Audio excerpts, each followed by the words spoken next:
Good morning, everyone. Oh, I didn't have that on auto switch to next scene, so it didn't automatically transition us. Technology errors, technology issues for the morning. Hello, Melissa. How are Hello. you?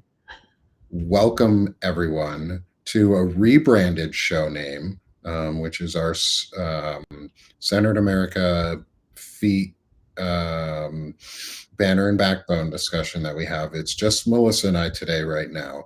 But our new discussion channel, or new show title, as I'm putting out, is The Window of Discussion. Um, because we talk a lot about the shifting window and the Overton window and how we discuss things in politics and organize. Um, and so I figured it sort of hit the heart of what we were really talking about here compared to what it used to be. Um, so, welcome, Melissa. Welcome to the window of discussion Hello. today. It's great to see you. How are you? A little bit frustrated.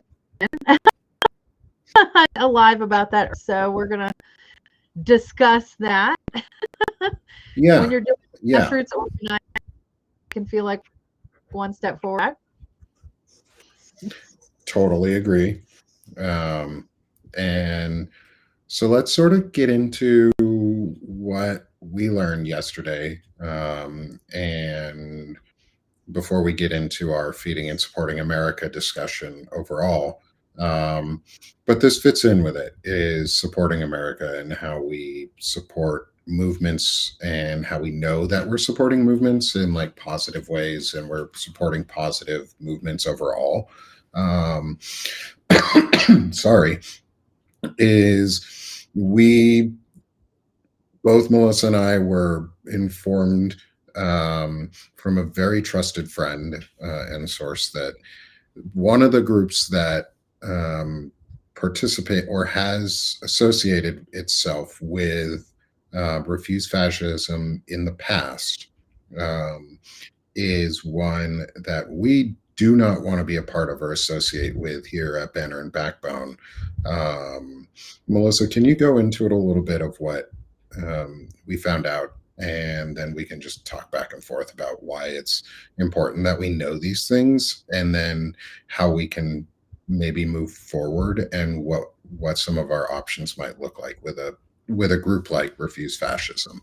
Um, Yes. and is there anything we can So do? the group that has been the central point of organizing the sustained resistance movement in DC, that really launched that energy in that campaign is Refuse Fascism. So um, I contacted them. I looked over their website. I clicked through their entire website and got a good feel, what I thought was a good feel for the organization. And so I went up there and joined them in DC last Wednesday for the kickoff event, November 5th, to kick off the sustained resistance movement. We were notified last night that this organization spun off of the Revolutionary Communist Party. And as I've done some more reading this morning, it appears that what happened was at in the first Trump administration, at the very beginning of the first Trump administration, the Revolutionary Communist Party called for a coalition, an organization, a coalition of grassroots organizations, and out of that call spawned Refuse Fascism. And so Refuse Fascism was responsible for a lot of the protests that happened in DC during the first Trump administration. And so fast forward to today, and that connection is not widely available. It's not publicized on their website. It is not anywhere in the materials that I read. And further, when I joined the planning call, or the sort of the onboarding process for being a partner with Refuse Fascism, that was not revealed to me. And that's my biggest hang up with the whole situation. It appears at this point in time they are not affiliated with the RCP at this point. They spawned off of that in the beginning, and they've been operating as a separate entity. But even the tie of that sort of where they were birthed from, I feel like should be revealed in total transparency with, especially with an oncoming partner. This is the kind of shit that can get you on a list. And I mean, I'm probably already on a, on a list, to be honest, Yeah. but I don't want to guide my followers and my readers into supporting an organization that may get them on a list. So I've Yeah. reached out to the organizers at Refuse Fascism to ask for clarification on their current stance on RCP, their current relationship with them, if there is one. So I just asked for total clarification across the board to whether or not I'm going to engage with them at all going forward. I will say a couple things. The planning call and the event were utterly committed to professionalism and nonviolence. Refuse Fascism has written their own creed after they spun off of that call with the RCP. They did write their own creed, which they abide by, which is ultimate committed to nonviolent resistance and following the constitutional guidelines for appropriate redress of government. When I was on the ground with them and a provocateur attempted to start a situation, the planners were there on top of him. They not only sort of dissipated that situation, they protected that person from anything happening to them. So my experience with them on the ground was utter professionalism and commitment to nonviolence. However, we have to be cautious of who these groups are connected to. So I'll know more if and when I hear back from them. Okay. Thank you for doing all this incredible work on this and investigating into it, because, like I said, it's super important that we know these types of connections. And if organizations are birthed from radical movements and radical organizations, we want to know that. And even if they're not as radical, and yes, there's like there is a difference between Refuse Fascism and their original ties, but that's something you should very openly and like freely be willing to tell the people who are coming on. And it follows the Graham Plattner model. It follows the Donald Trump model, the fascist model, or just in general, the model of lack of transparency. And lack of Right. transparency leads to confusion and misunderstanding. And that confusion and misunderstanding in a time like now leads to Melissa or I or our friends being put on a terrorist watch list when we're not in any way, shape, or form associated with those people.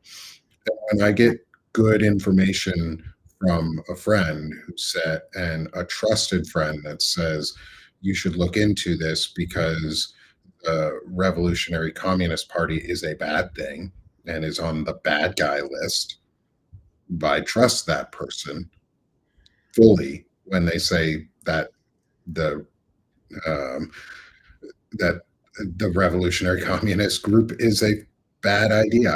I'm not part of that. I don't believe in that. I believe They in the engage, Constitution and our system.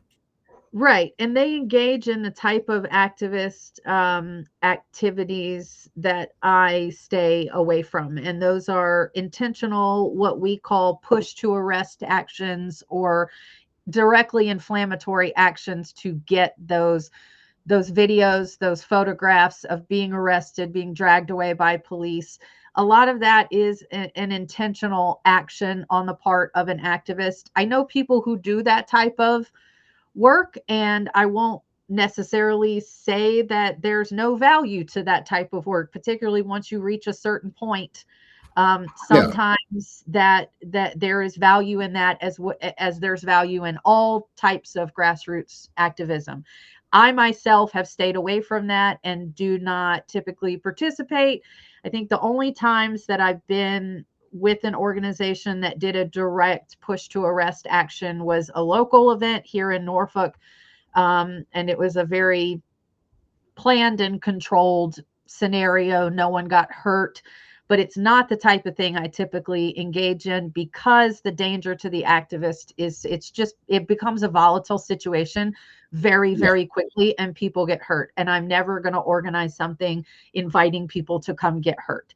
Yeah. So that's the type of events that RCP has been affiliated with. They've been affiliated with oil pipeline blockades. They've been affiliated with things that border very closely to acts of violence. So I don't I don't jive with that at all. I believe in nonviolent resistance. I'm a follower of Martin Luther King, and that's always going to be my go-to, is nonviolent resistance.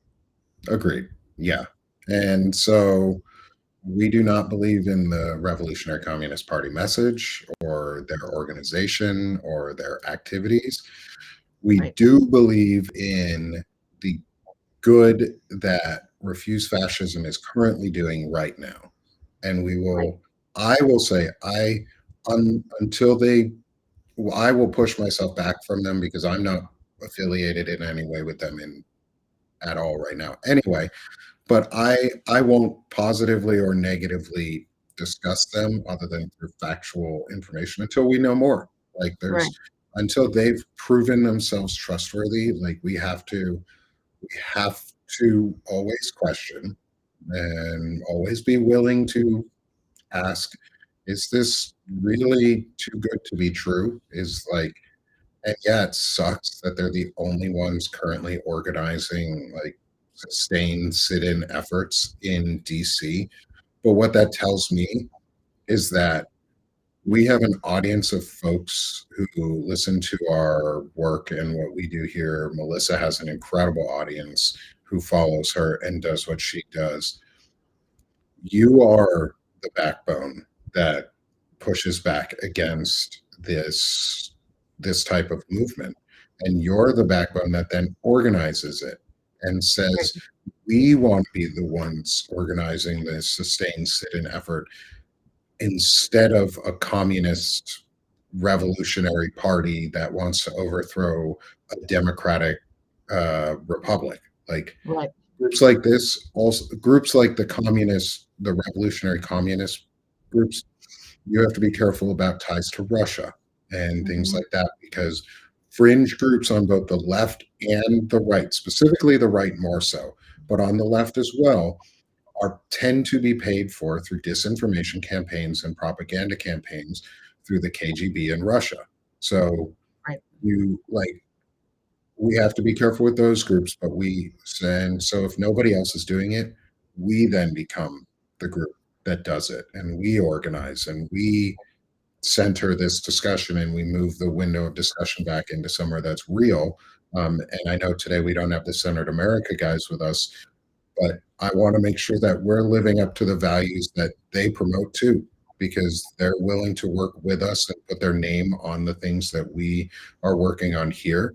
And we advocate for peaceful, progressive, patriotic values, pro people powered values, Yes. and people powered populism that believes in democracy and a grand republic that we can actually have, that actually lives up to the dream. No, And that is not through the Communist Party. I'll I be clear, don't that's want not through communism. I don't want anyone feeling dismal or like we don't have options. There is another group, the Removal Coalition, and they are at removetheregime.com. And if you look at the organization, this is essentially a conglomerate of a lot of 5051 chapters and a lot of indivisible chapters. They are, as well as a couple of local DC grassroots organizations. They're the ones that are organizing the 3-day extended rally starting November 20th to the 22nd. Al Green is going to be leading a march. The Dropkick Murphys are going to be playing on that Saturday. So that is, if we can drop that link in the chat. Yeah, Hold I'll on. drop it in the chat. I also just put a QR code up in the top left corner of everyone's screen. If you're able to scan it, please try to do so, but I'll drop it in the chat. So if you're on Substack, you can see it, and then I'll put it into the chat for YouTube and Twitch as well. Right. So I'm going to stay on top of all of these organizations that I'm suggesting that people go support.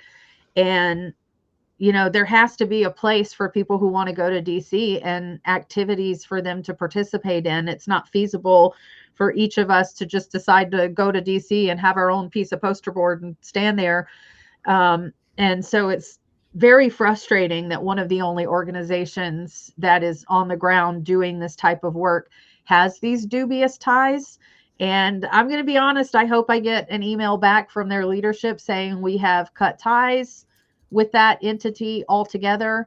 But I would also push back with them then they need to publicize that. They need to make that very abundantly clear on their website and on all of their marketing materials so that Americans know who they are working with when they travel to DC to do what we're asking them to do, which is to come in person and present a sustained presence in DC. Yeah, because the last thing I would ever want to be responsible for, too, is encouraging people to go support an effort and then they become labeled as terrorists. Right. Literally the last thing that I would ever want to do is get somebody labeled as a terrorist who definitely is not and who is just doing their civic duty. Right. And we're already all at the risk of being labeled as terrorists. Like, I'm going to put that in air quotes because Stephen Miller, you can suck a fuck however you would do that, but you can do that. You can try, because we're not terrorists. Pro-democracy and standing up for the Constitution and living up to our oaths and the values that we swore to is not terrorism.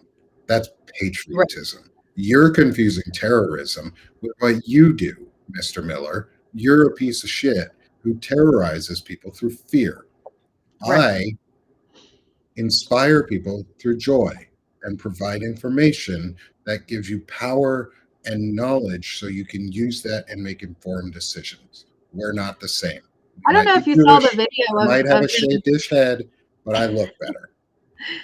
I don't know if you saw the video of Stephen Miller having a total meltdown when a reporter from South America was just attempting to ask him one question. And in the process, and the reporter just kept asking the same question over and over. And he had a total, at the end of it, he's screeching at the top of his he never answered the one question, but he pivoted here and pivoted there and got himself so worked up that he was just screaming and spittle flying. Like, dear God, man, you have no self-control whatsoever, and you still didn't answer the guy's question. I mean, it was one simple question, but it was just watching so on point for him. Meltdown is insane.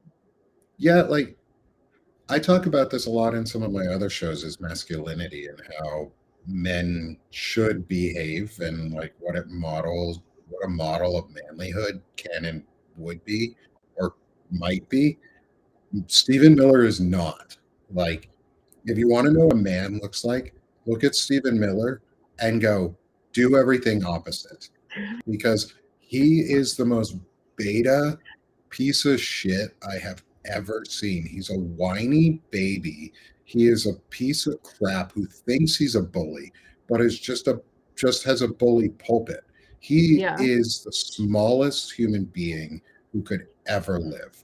Like, aside from Donald Trump and some of the other gigantic pieces of shit around him, Stephen Miller is one of the smallest human beings out there, and he should be reminded of that daily. And that's why we talk about like this window of discussion and how we discuss things. And Walter Ryan and I talk about this a lot too, is how we frame things in progressive values. And like, not hiding or couching our language when we talk about people like couch fucker JD Vance, allegedly.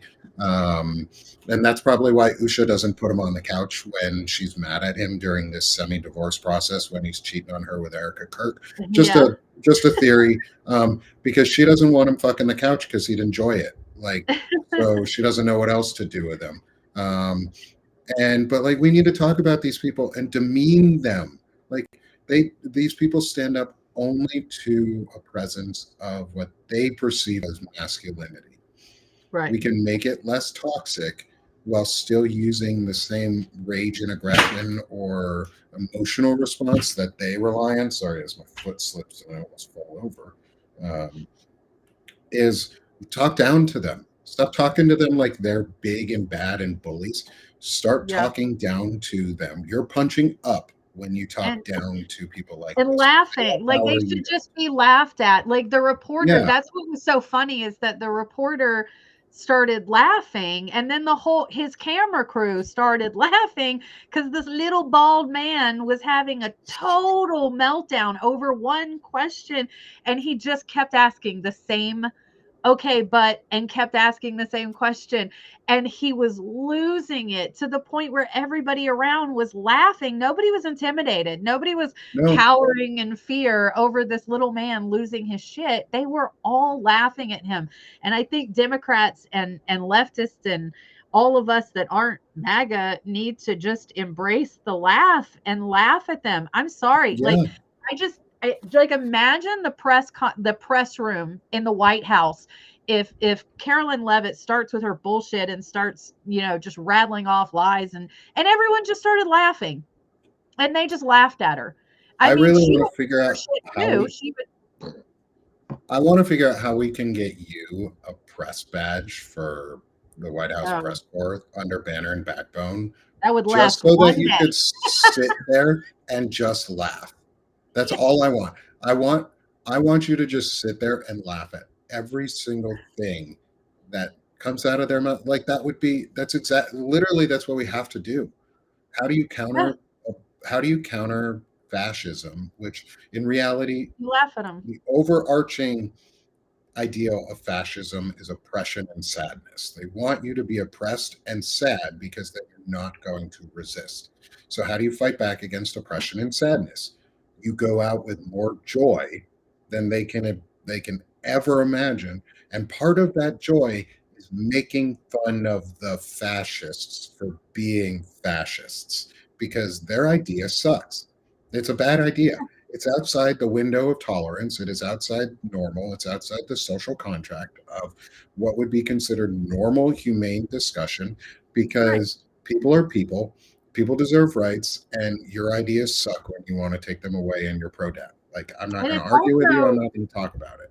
just holding them accountable for their behavior in that, like, I'm totally amazed that being someone from the journalism world, what it takes to get to that point in your career where you are sitting in the White House press room, and for to ask this person a question, a serious question, a common sense question, a question that the American people have a right to know, and that person saying your mom as an answer, in that moment, I would lose my shit. And I would say, whoa, absolutely not. You're not going to talk to me that way. You're not going to answer me like a child. I've worked 20 years to get to this seat. I'm asking a question on behalf of the American people, and you can act like an adult for 30 seconds to answer that question. And that's totally bonkers to me that no one is standing up to them in these very simple, common sense ways. Every time they start having a meltdown, say, hey, stop acting like a child and answer the question. Hey, can you stop acting like a child? We're all adults in this room. So can you simply answer the question and do your job so I can do my job and we can all move on with this day? But I asked you a question on behalf of the American people, and it's your job to answer that question. Yeah, and you're going So, to answer me until I'm not going to stop asking until you answer my question. And really, the next step then is the next person who they go ask a question to has to also be willing to go, I'm not going to ask my answer that question. You question. haven't answered hers yet. Right. And Right. you just keep going back to that, because if all it takes is a little bit of press collaboration with each other, like, Yes. hey, our institution is being destroyed, we're being made to look like fools, our life's work is being undermined, maybe we should stand up for ourselves a little bit. And if they Right. just did that, the whole world would literally change, because Yeah. we would mock these people incessantly. They did it to Biden. They're willing Yes. to do shit like that to people who are for democracy. Why won't they do it for people who are against democracy? Like, Because I they're all I acting res- like children. They're going to continue acting badly until their hand is Mhm, slapped and they are stopped from acting badly, and they're just becoming more and more egregious with how they speak to people, how they speak to seated senators and congressmen when they are in deposition, sworn mhm. deposition in front of Congress or Senate, the way they speak to them, I don't understand fundamentally why these senators and congressmen haven't said, we are shutting this down until you behave appropriately. We are not moving ahead with this hearing until you behave like an adult. You have been appointed to a position that is a very highly responsible position. So until you can answer a question like an adult, nobody's going anywhere and we're not proceeding with this hearing. Like, I think that these senators and congressmen forget that they have that power. And when they laugh and joke, and when Kash Patel and Kristi Noem and Pam Bondi are so combative and so disrespectful, there needs to be an immediate stop. We are not proceeding until you collect yourself and act like an adult. And all of Yeah, us will sit here and wait for you to act your age and act your position. So we can sit here until you decide to behave. yeah. And one of those things, I see a comment from one of our good friends in the chat, is be moms, make them behave. Yeah. Also, be dads, make them Yeah. behave too. Dads out there, stop being a bunch of pushovers. Stop being a bunch Right. of weak testicled men who can't stand up for what is right. Like, have a little cojones, have some balls, bro. Like, Yeah. go be out there, talk big, talk tough. You do it. Go stand up. Words meet actions, and your actions are not resonating. Democratic Party, No. Democratic senators who abandoned Americans, and then centrists who are demanding that we accept the win of people going back to work and getting food and SNAP benefits. Guess what? That was the status quo before the shutdown. That wasn't a win. That was just the status quo. We Right. lost because the ACA didn't get its funding restored. So, no, we didn't win. The Right. Democratic senators lost And on now they're going purpose, to yank too. in On abortion purpose, rights. too. Yep. I think now they're yanking in abortion rights, and they're going to make us trade abortion rights for healthcare. Yep, and I actually wanted to bring that up because the Centered America guys, Gavin and Sharon, put an article out about this yesterday, and they talked about that little addition that got slipped in there about the ACA is they're now going to use it as the opportunity to restrict abortions nationally and get Yep. rid of ACA coverage around abortions, which they piloted through CHAMP VA and the VA healthcare system, which Melissa and I talked about was going to happen Yep. weeks ago. We Mhm. said this weeks ago that if they're going to do this to the veterans, they're going to do it to everybody else. Yep. And guess what? They are. They are. They want to control women. This is a religious war. Mhm. And the sooner people in this country realize we are actively in an information war and we are losing on the pro democracy side because we refuse to admit we're at war. Right. And the Christo fascists and the anti democracy coalition are winning, backed by Russia and other superpowers. And so, if you want to do something, start talking about this stuff, start reminding people of all of this stuff. Is that they piloted it through the VA and nobody cared, and Champ VA and nobody cared. Not enough people cared. We Right. tried, not enough people cared though. So we are too nice But this is where we differ from groups like the Revolutionary Communist Party. The Revolutionary Communist Party would want to overthrow the government and dismantle the system and turn it into a communistic economy. I don't want that. You don't want I want democratic socialism. I want nice things that we all pay for. I want the Democratic Party to stop throttling people like Jasmine Crockett or AOC or what's her name? Madeline, is it Madeline Salisbury? I don't remember if that's her first name. But like, it does start with an M. but these people who are coming out and talking aggressively and progressive policy who are getting shut down because the as I said on Dana and Lawrence's show earlier today, just before this, was the corporate Democrats are just fascist light. They just want the regressive Republican Party wants fascism now. The corporate Democratic Party group of the party wants fascism later, but they still want fascism because they're all backed by techno-fascists. They're all backed by the same AIPAC. They're all backed by the same groups. It's just fascism now or fascism later. And both groups keep telling all of us, and that's where I don't get where people, this is why we need people to see the impacts of things and feel it, because the people need to come together and coalesce and remember that the only opinion that is being silenced truly in this country are progressive ideals. That's it. Every other opinion. I feel like there has to be a true awakening and acceptance that this is the way that the left is going. The progressive ticket just had a blue tsunami.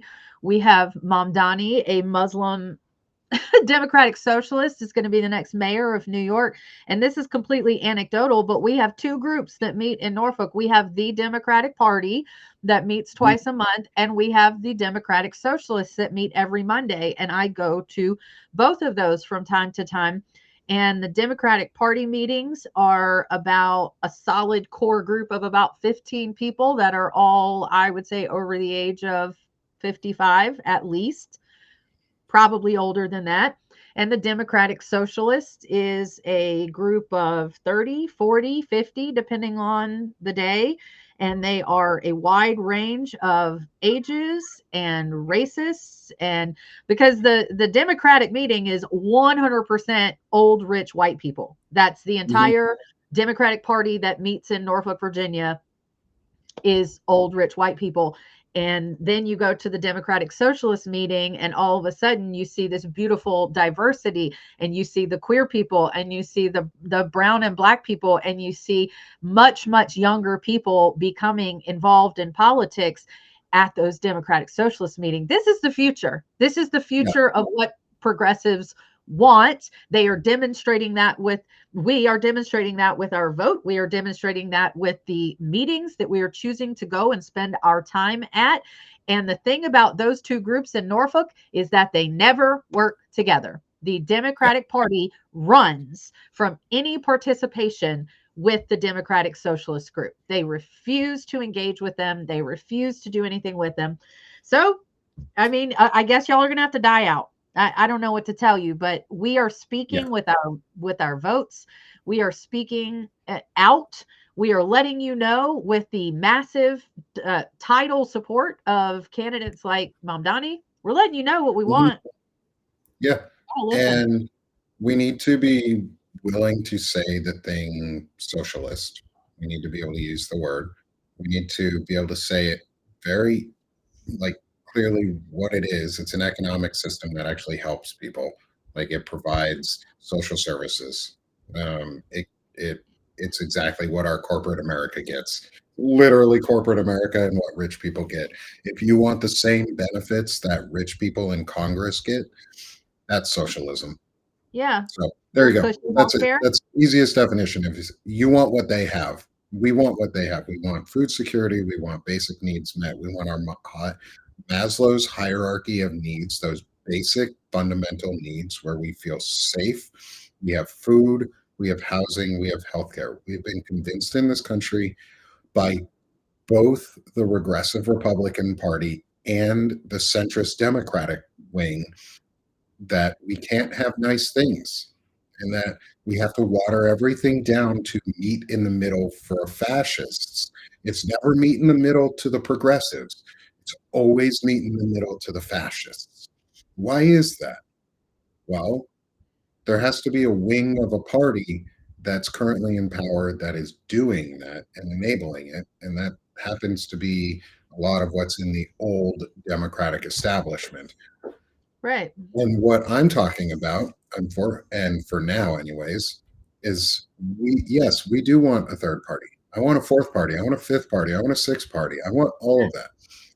But the first step getting there is take over the Democratic Party. Yes. And then we can break it apart as needed as we get the infrastructure in place. But we can't do it from without. We have to do it from within. And the sheer amount of money that they're spending on the propaganda to continue making people afraid of things like the word socialist. And Mamdani hits something he does that I think he carries over from his rap career is being able to strike a nerve with very few words. And he nails the message dead on bullseye in very few words. And one way that he did this was simply saying, you've spent more money in ads trying to beat me than I'm going to tax you. Why are you fighting this so hard to the point where you're talking about leaving New York? You're going to pull your businesses out of New York. You spent more money trying to convince people that this is a bad idea than you would have spent on the idea, on the taxes themselves. And that he just crushed down the entire concept of democratic socialism versus corporatism in one sentence. You spend more money fighting the idea of a shared economy than the shared economy would cost you. So what's that about? Yeah, it's because it's always about preserving the system that benefits them only. And it's never about us. It's always fear of socialism, fear of this, fear of that. We've been convinced we cannot have the basic nice things in this country like every other first world. Right. I don't want to self-censor on what socialism is. Like I hear in the chat, like, can we call it something less frightening than socialism? I don't know what to call it. Like, that's what it is. We like words mean things. And I'm going to use the right words. I'm not afraid to use that word because I'm not going to censor myself. And it's not my fault that somebody's afraid of a word. It's like homophobia, like the word homophobia. I hate that word because you can't, like, people who are homophobic or transphobic are afraid of a personal identity of somebody else that has nothing to do with themselves and is just meaningless. And because they're too dumb or too ignorant or too unwilling to learn anything, they have created a fear that we now have to acknowledge called homophobia and transphobia. Mm-hmm. It's just like we have a socialism phobia in this country because we have manufactured it in the exact same way to other it, to make it scary. Well, then let's not make it, let's unscarify it, because I'm not afraid of the word socialism, just like I'm not afraid of trans people. And they like, their existence doesn't make me afraid to go outside. Like I don't understand how you can be afraid that trans people exist. Like, it's we have socialism already. Like, let's instead of making people afraid of the word or like find a new word that they're less afraid of, maybe we should just let people acknowledge and put it out there enough that we already have socialism, just not for us. Like, you're afraid of it because rich people tell you to be afraid of it, not because you don't deserve it. the thing is, there are people that are on Social Security that swear blood vengeance on socialism. Mm-hmm. Yeah. Like, That's socialism. okay. Social I mean, Security we is can get rid of socialism. that altogether if that's what you want, but you're going to Yeah, be go back to pretty. work and die, I guess. Yeah. Mm-hmm. Like, Yeah. So that's can how I we? talk about it too. Is like, if without socialism, your other option is stay at work till you die. Yeah, Like, working out. you either work till you die or you get socialism. I want socialism because Yeah. I don't want to work till I die. Like, And the that idea we're sounds paying stupid. taxes into the system, what is the system doing?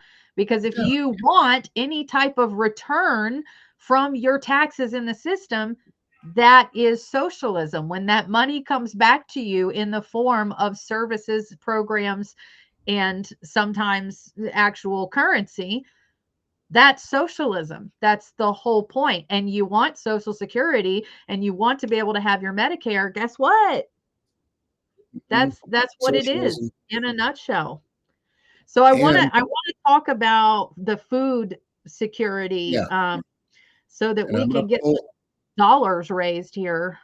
Yeah, we're going to use the last couple minutes, and we'll probably stay over for a few minutes here. Is I'm going to first pull up a big QR code only because I have the image for it. Um, and the rest of them, I'm going to put up QR codes here in the top left corner for all of our one at a time. Here, I'll slowly do them. Is for all of our Feeding America campaigns that we're working on. Melissa, as I pull up the big banner and backbone one, um, just so that we can hopefully start getting some donations here coming in. Can you, since you're the one who really helped put this together for all of us, can you tell Yeah. everyone in the audience about what is going on and what Feeding America is and why we're so incredibly proud of everybody who is working with us Yeah. and who has supported us so far in our efforts? So I'm going to tell you my story with hunger, and I'll be brief, but this is why I started this fundraiser and why I am especially passionate about it. In 2012, I finally left an abusive marriage. And it was after a particular incident where I realized that he was not going to stop until one day I was probably unalived. So I, I told him to get out or I'm calling the police, and he had an arrest record for that. So he did leave, and he took off. He took off for a year. We didn't know where he was, close to a year. And during that, I did not have child support from him. So I'd been working at a nonprofit, and I decided to move back to South Carolina to be closer to my kids' family, extended family. And so I got a job at a national nonprofit down in Charlotte. So I moved down, spent all my money to make the move down there. Worked at this nonprofit for a couple of months, and out of the clear, the grant that had been funding my position for 10 years, they'd received that grant. That funding was cut. So my job was immediately terminated. And I found myself in a state with very little, 3 young kids. They were 8, 6, and 4. And I did not have a job. And I also lived outside of Charlotte, North Carolina. I lived in a rural area. So Charlotte has a beltway around it. And if you live outside that beltway, you're off your transportation grid. There's no public transport, it's rural, like basically immediately. So we lived out in that rural area. And the only job that I could find anywhere remotely close to me was working at a Starbucks inside a Target for $8.05 an hour.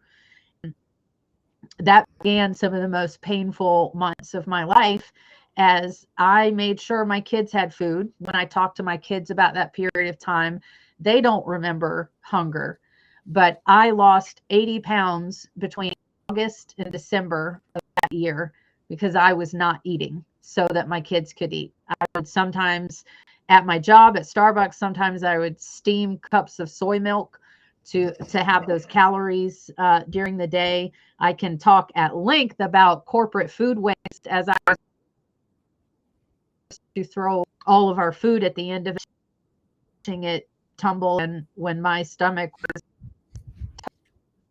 totally was a real mindfuck. And luckily, at the end of that year, I was able to get a job at a great nonprofit in Charlotte and got a salary again, and was able to get back on my feet. But it was virtually impossible to qualify for food stamps in South Carolina. Their requirements would have been like a second job for me to drive out to the office. You couldn't do anything over the phone or online at the time. You had to drive to the office 2 times a week. And so at that point, the gas to get to this rural office was more than the food stamps that they were going to offer me, which was $20 a week. So I went to bed hungry every single day, and there is nothing that really can describe the that type of hunger. There's nothing. It's always on your mind. It's always in everything that you do. There's hunger. You begin to it definitely affects your cognitive thinking. You become sluggish, and it's hard to think. It's hard to process things. And there was a point there where I was like, if I can't get this together in the next couple of months, if I can't get a job, if I can't get my feet under me, I may have to look at my kids living with some other family until I can establish something, or I'm going to starve to death, quite frankly. And we're going to do a longer live stream on this. And I've got some where I attended a fund, and I have a picture of myself at that fundraise, have a picture of myself at Christmas, and it's shocking. And I have people on Facebook congratulating me for my weight loss. That's the reality of modern society. You lose a bunch of weight and everybody's like, wow, you look great. And I was starving, actually. Yeah. So that period of time was and I'd had other issues with hunger in my life. In fostering up, there was one foster care where we were given nothing to eat but sandwiches. To this day, I don't care for sandwiches because that's all we were allowed to eat. So I've had this in my life, 2 periods I've had hunger. Wish that on my, and it's a feeling that you can't. It's physical pain, and so when I found out about Feeding America. You talk about vetting organizations and solid. This is an absolutely rock solid organization that's been going for many years. They have over 600 food banks and over 2,000 food pantries across America. They are able to provide 10 meals for every dollar donated. So that is a remarkable return on investment to make sure people eat, that people don't go hungry. Yeah. That's a huge return. And it really sucks that any of us ever have to go hungry. Like, we live in the richest, wealthiest, most affluent country in the world, or at least we say, yet we refuse to feed our citizens, and we refuse to care for those who need or even don't need it but could use it. Like, everyone deserves the opportunity to be fed. Everyone, not just me, not just Melissa, not just the wealthy, not just people who can't afford it, who need these benefits, but we all deserve it. We all deserve food, and we shouldn't have to do things like this, but we do anyway because they're the right thing to do. And we would want this done for us. Like, I want to be fed, so I want other people to be fed too. And so to me, this is a huge thing. And I just want to shout out in the best way possible the fact that we have made some incredible donation amounts from all of our pages so far, from our entire team. Melissa has set a team goal for us, and I'll list out some of the team participants too. Is we're part of an overall team called Substack Scribes, And we have a team goal of $20,000 raised, which would be $200,000 in, or 200,000 meals for $20,000. That's an incredible amount. We're currently at almost $8,000 between Yeah, I think we're those. going to have to raise our goal. I think so too. I keep having to Yeah. double mine. Um, Yeah. so over the weekend, I started on my Sick of This Shit publication, my main channel, where I do my other work, and I donated 200, and then I challenged everybody to help me get the $500 goal. And we were at $1,000 before I even knew it, and now we're almost at 2,300 on the Sick of This Shit side. Banner and Backbone is at 75 right now. So anybody, please scan either the big QR code for Banner and Backbone on the screen, or the small one for Centered America in the top left-hand corner. I'm going to then switch this over here so you can see it on the screen too for anybody. The next one is now the Counterstory Media Feeding America QR code in the top left corner. Watch this on the replay. You can, and we'll make sure that all of these links are also in our show notes too. So if you want to donate to one, it doesn't matter. We're competing against each other in the best way possible. While I was on the show this morning with Dana and Lawrence on Gen Xe for their morning show, an incredible friend of the show donated like $1,000 during the show, just because they wanted to help Dana and Lawrence pull ahead of my donation amounts on the Sick of This Shit side. And they donated a boatload of money, which is fantastic. I'm so friggin' excited of that. Like, I would love for Banner and Backbone to then match that and beat it. Like, I'd love for Banner and Backbone to be in that running too, because then all of us are helping as much as we can.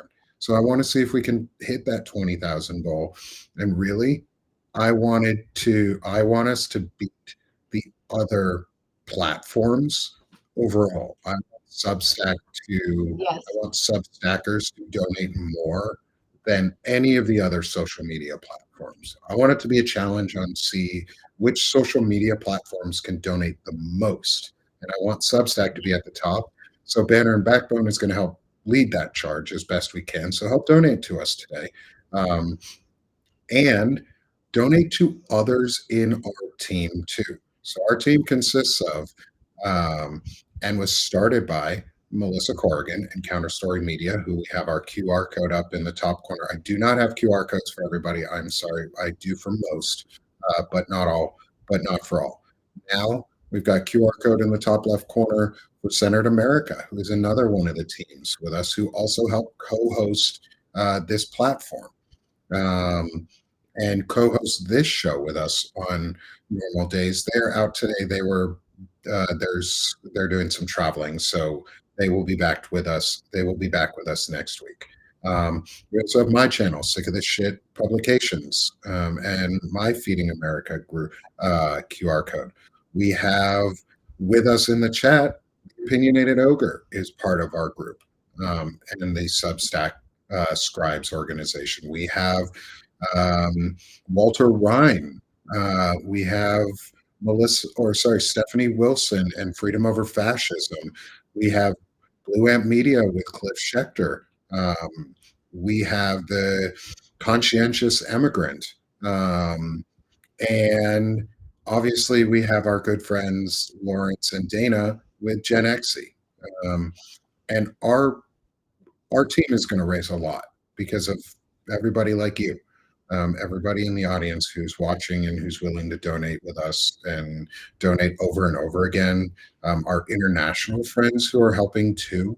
Like, you guys are amazing. Yeah, Shane Urich is part of the Banner and Backbone family. I don't know if he has a specific one for the Firebrand project right now, but if he doesn't, he can get added in, and he's working on it. He bungled the registration a little bit, but we're working on getting it squared away. But the Urichs overall, Shane's family, have donated and have helped already and have given back. And it's amazing to see this community that everybody is creating around us and with us. And democracy is really just an extension of community. if you want to think about it Yeah. on a simple way, is it's a community coming together and saying we want this for us. And And we're so all looking part of for that. ways to pull away from Mhm. like corporate spending this holiday season. And I think it's a great idea that if you're deciding to pull away from just random gift giving, getting somebody in your office a thing, a widget, whatever, then give them a donation. Say, hey, I made a donation in your name to Feeding America, and there you go. It covers the gift aspect, and you to participate in this great. Yeah. And if you have a small business or you're part of a larger media group and you're with us, or you know people in larger media groups who you think should donate to us or could donate to us, ask them to, tell them to, tag us on things. Ellie, yeah, amazing. Ellie Leonard is all in on this as well and doing amazing work, and helping and supporting. The Ogre Nation is doing an incredible job. Ogre is saying that they're in our chat that they're over halfway to their $2,000 goal. Um, I am for sick of this shit. I had to double my goal again. So we're sitting just under $2,300 on our way to our $4,000 goal. So please help donate with Sick of This Shit Publications too. Again, all the links, including Ogres and the rest of the Substack scribe team, will be linked in the show notes, so everybody can be have their stuff blasted out and shared. So do not worry, you will get all the QR codes. Everyone will. And it's really important. It also makes you feel good. Like, to be totally honest, it just makes you feel good to It does. donate and give back. You get a little dopamine hit, and it's okay to admit that you like it. Like, I want people to just remember it's okay to admit that you like that dopamine hit because it feels good, and you want to do it again, and you will. And part of that doing it again could be donating, could be donating monetarily, could be donating through time, could be helping organize some of the things going on in the background that are building up the networks and the platforms that we're working on. Yep. There are plenty of folks in the chat that I know and that I work with behind the scenes who aren't even named affiliations in any way with all the work that we're doing and the friends that we have, and yet they're doing it anyway, and they're helping, and they're eventually going to get all of the credit for what they have done and for all of the support and efforts that they are putting in. And so, like, y'all, it's important.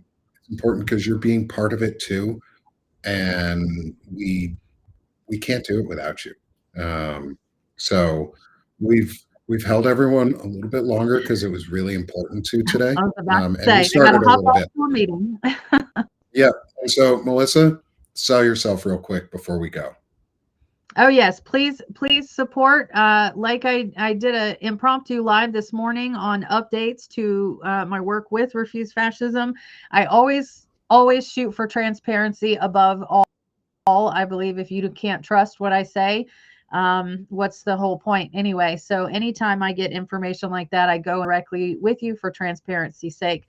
So that's my goal in this new media world, is to be a voice of truth. And even when it means I have to say I got to backtrack on something, then I'm going to do that. So paid subs always welcome. Help fund trips to DC, help fund some of the other projects I'm working on behind the scenes, and mostly to just keep up on the work we're all doing here to share the truth with you in this age of media blackout, it feels like. Yeah. Purposeful media blackout too, in a lot of ways. Sorry while I seem maybe a little distracted in the background, but I want to is let me get switched over. Is one, make sure to please become a subscriber with Melissa, paid, free, all of the support helps. And the work that she's doing to have transparency and honesty and value and and truth behind her name and living up to that is super important. Like, it is so valuable that Melissa is willing to accept if she's wrong on something and fix it. and that I'm willing to accept if I'm wrong on something and fix it. Um, and we want to make sure you guys are in the know and have all the right information, especially around groups like what happened Yes. possibly with Refuse Fascism and the Revolutionary Communist Party, and how we do not want to accidentally associate any of us or you in this process of saving our democracy with a, possibly a terrorist organization or groups that promote fairly violent activities in ways, or can be. And so that's not who we are. And I know that's not Melissa, and she's incredible about it. So go support her work. Help us make I'm her a gonna, full time on the ground reporter. oh, please. All right, I'm gonna hop off and get to my meeting. Thank you Sounds great. so much, Nick. And I will Thanks, see you next Melissa. time. Yeah, absolutely. And I'm going to close out our show here with the last of our links. Come support me over at Sick of This Shit Publications outside of this. And I'm running a 50% off sale there. It's where I do a lot of my chronic illness discussions, more of my masculinity talks, things like that. A little bit of my less political side at times, though it tends to be kind of political. You all know me. And so come support me there. Love the free and paid subs. They all help along the way. And then for the network itself, I have two that I'm going to make sure that I shout out in all the best ways. Is please support our friends at Centered America. They are helping bring this show together with us. They are a main part of this conversation. They're helping us pull the Overton window back into a place of existence where real values are the center of our discussion and not these fake right-wing bullshit values and fascism. And we work really well and closely with the Centered America guys. You guys trust them. You love them. We trust them. They're doing incredible work in helping us actually do organizing and donations. And they've been a big help and a big part of our effort in Feeding America so far. So please get back to them and join their work. Finally, come support Banner and Backbone. Come support the network itself as we grow. That way we can put on more shows like this, more shows like a new one coming out with Shane and Melissa here soon, which is going to be super exciting to see. Vet Talks with Shane and Melissa, other thing, or myself and Melissa, Palin Talks with me and Shane. Come support our network as we grow, build out some new projects. We have a ton of exciting stuff that we're working on in the background to try and support all of the independent creators we can and boost our community and make it into a much larger and more powerful one. So stay tuned as we keep working on things in the background to get the gears in motion and make it so that you all have a voice, and that somebody's listening, responding, and actually caring. And then again, close out the show with our final request is donate to Feeding America, to the Banner and Backbone campaign on the team. Help us get into the running for the most raised for the Substack scribes. Doesn't matter who wins because we all win with this one. Nobody loses when you donate on this one. We all win. It all goes back to families. For every dollar, it's 10 meals.